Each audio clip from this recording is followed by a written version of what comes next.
আমরা এখন যেটা দেখছি সেটা হচ্ছে টাইপ 4, যেটার নাম হচ্ছে বিদেশি উপসর্গ, অর্থাৎ উপসর্গের আরেকটা প্রকারভেদ। তো আমরা দেখে নিই বিদেশি উপসর্গ আমাদের কি বলা হয়েছে। প্রথম যে প্রশ্নটা আছে সেখানে বলা হয়েছে ফুল হাফ কোন ধরনের উপসর্গ। ফুল হাফ নাম শুনেই বোঝার কথা, যেটা আমাদের বিদেশি উপসর্গ অর্থাৎ আমাদের ইংরেজি উপসর্গের মধ্যে পড়বে। নিমখুন, নিমখুন শব্দে নিম উপসর্গটি কি অর্থে ব্যবহার করা হয়েছে? প্রায়, তুল্য, অর্ধেক নাকি অল্প?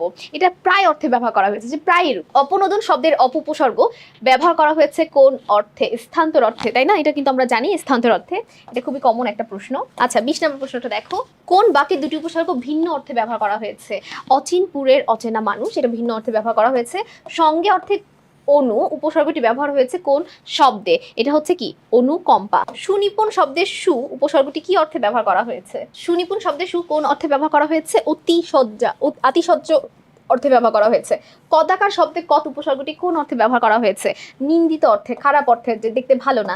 বিজ্ঞান শব্দে বি উপসর্গটি কি অর্থে ব্যবহার করা হয়েছে? বিশেষ, অভাব, গতি, সাধারণ। আমরা জানি বিশেষ জ্ঞানকে আমরা বলি বিজ্ঞান, তার মানে এটা হবে বিশেষ।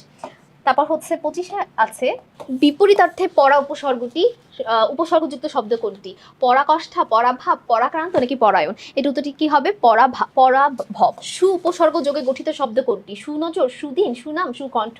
এখানে সবগুলোতেই কিন্তু সু দিয়ে গঠিত হয়েছে, ঠিক আছে? উপসর্গ যোগে গঠিত শব্দ কিন্তু সুনজরও হয়, সুদিনও হয়, সুনামও হয়, সুকণ্ঠাও হয়।